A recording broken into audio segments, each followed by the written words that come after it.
Thank you, Scott. Thank you. Good morning again.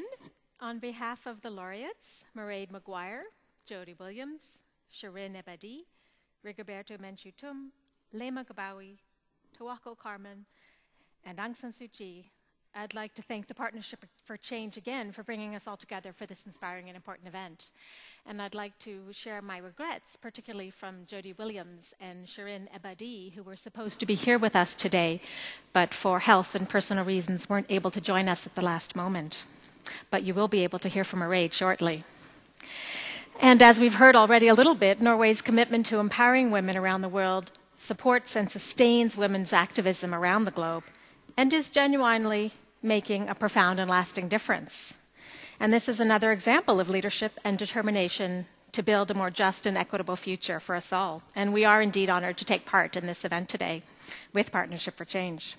And of course, as Scott said, I'm always thrilled to return to Oslo, the home of the Nobel Peace Prize. I have fond memories of our ceremony here in 1997 in the old Opera House, and not the new, and also in one of the more important works of negotiating the treaty banning anti-personnel landmines here earlier that year. And that vision of creating a sustainable future will take the collaboration and cooperation of governments, business, civil society, and many others. And it is indeed a vision that we at the Nobel Women's Initiative not only share, but make it part of our operating principle. As an organization created by a small but powerful group of women Nobel Peace Laureates, we do believe that the empowerment of women around the world is key to all of our future. But we certainly don't think that we are going to bring about equality, justice, and peace for women in their communities simply by talking to each other. We take every opportunity afforded us to join together in the work with like-minded individuals and organizations from the business world, from governments, from arts and sciences, media, in short, from women of all walks of life, and men. To quote Mairead Maguire, who you'll hear from shortly, we need radical thinking, creative ideas, and imagination. And we know we'll hear some more of those today. I think this is exactly why we are here, in fact. And we look forward to working with all of you today, but in the days ahead as well, to create radical thinking, ideas, and imagination, as well as action. So one of the reasons Mairead and I are here today is to tell you about an idea that came about as a result of this magical mix of imagination, creativity, and radical thinking, with action added, of course. Last spring in Canada, the Nobel Women's Initiative brought together about 100 women from around the world to talk together about ending sexual violence and conflict. And these women came from literally every corner of the globe. Some were activists, some were Nobel Peace Laureates, others were philanthropists, government and United Nations representatives, journalists, businesswomen, philanthropists. For 3 solid days, we talked together about the problem of rape and other form of gender violence and conflict, and about how sexual violence touches the lives of most women on the planet. But more importantly, we talked about the potential solutions to this seemingly irreparable situation. Many women in that room have worked 20 years or more on ending sexual violence and conflict. While they see some progress in some places, they are all also overwhelmingly agreed that a more concerted and coordinated effort was needed if we're going to truly make major inroads on stopping rape and other forms of gender violence and war and conflict. So from all that talking and sharing of good ideas, and yeah, probably some crying, came the idea that together we build a global campaign. This campaign would build on the existing and very exciting work happening at the local, regional, national, and international levels, and also would focus on harnessing the power of civil society as an agent of change.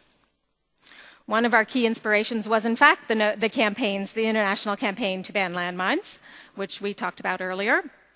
And this campaign was a model for what may very well also turn the tide on sexual violence and conflict.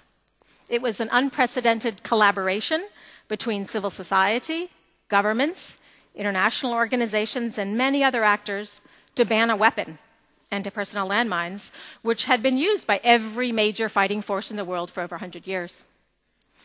Not only the ICBL, achieved a treaty, which is now, the ICBL, the International Campaign to Ban Landmines, is now in its 20th year, celebrating its 20th year since creation, here now in 2012. But also today, and more importantly, 159 countries in the world have joined, most recently Finland. And equally importantly, the success in banning landmines has resulted in another international convention banning another weapon, cluster munitions. Yes, indeed, another weapon that ruthlessly kills civilians in great numbers. And the efforts to ban landmines and cluster munitions are two examples of how concerted, collaborated global effort can lead to real action and, in fact, change the world. When we discussed these examples with the women we brought together last May to discuss another weapon of war, rape as a weapon of war, there was strong consensus around the room that a similar model could be applied to ending rape and gender violence in conflict.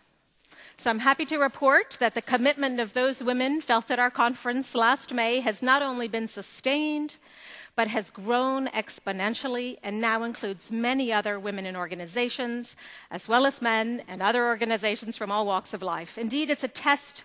If the test of a good idea is how people respond to it, then this is indeed an idea whose time has come. People from around the world have contacted us, offering support and desires to contribute. As a result, we now have an advisory committee with 30 men and women representing a truly diverse blend of local, national, and global organizations working on different facets of ending sexual violence, from prevention and education to support for survivors and communities, and ending impunity. We have a campaign coordinator who's with us here today, Yutun, who's an energetic and brilliant activist and lawyer.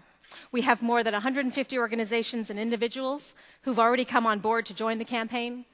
And thanks to the Norwegian and Dutch governments, as well as some individual philanthropists, we have some startup funding to get started.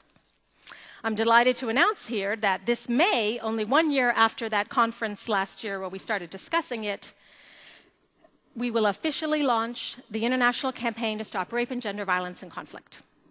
The campaign will also press for specific prevention, protection, and prosecution measures, and advocate for a dramatic increase in resources to support survivors and their communities, and achieve justice. Together, we'll create a broad grassroots movement. We believe that the more organizations and individuals working in tandem for change, the faster we can make that change happen. I think it's important to note that the people involved in the campaign have a very strong track record of bringing about change. Indeed, one of the co-chairs of the campaigns, Jody Williams, as we heard, the laureate who won for her work banning anti-personnel landmines. Another of the co-chairs is Mairead Maguire, who you'll hear from in a moment, whose work in Northern Ireland helped bring an end to the conflict in that country in the 70s. Our other co-chair is Laima Gabawi, who just last year won the Nobel Prize for her work in uniting Christian and Muslim women in Liberia to force the government and rebels into peace talks, and ultimately to end that war. The other women and men who are leading the campaign with us don't necessarily have Nobel Peace Prizes, but each and every one of them is a leader in their communities in ending violence and empowering women. Equally important, I think each and every one of them demonstrates the power of individual and collective action in restoring human dignity. They include people like Liesl Gertholz, director of the Women's Rights Division of Human Rights Watch, who's also here with us today,